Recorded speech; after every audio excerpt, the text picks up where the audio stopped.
Only on 7 News, a dozen deaths on Colorado's raging rivers this spring. In most cases, it's after rafters or tubers have fallen in and weren't able to swim to safety. But tonight we're uncovering some serious questions about the emergency response to the drownings of a 14-year-old and his uncle on the Poudre River.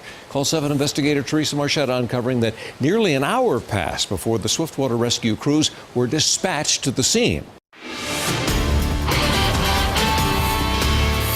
I've obtained a copy of the Poudre Fire Authority's directive for swiftwater rescue, and it clearly states that Engine 7 and Boat 7 are dispatched automatically. And even though they were fully staffed at the ready and the closest to the emergency on the afternoon of May 26th, they never got the call. 14-year-old Christopher Alanya and his uncle, Jose Terrell, were fishing on Memorial Day at a campground off Highway 14.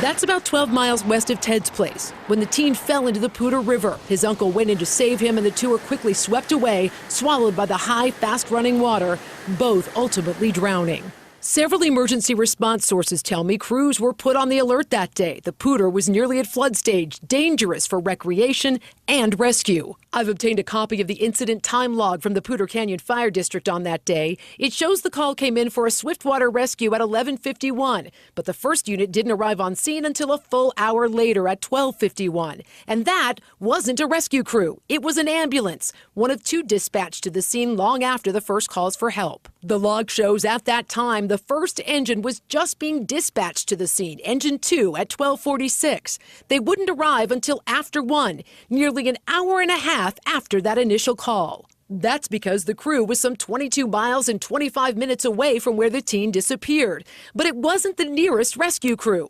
Engine 7 was about 5 miles closer with a Zodiac boat strategically placed for quick access to the canyon in precisely these situations.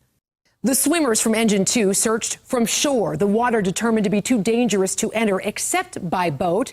The teen ultimately found by kayakers down the river. We've reached out to several agencies and are working to get answers. I'm Call 7 investigator Teresa Marchetta.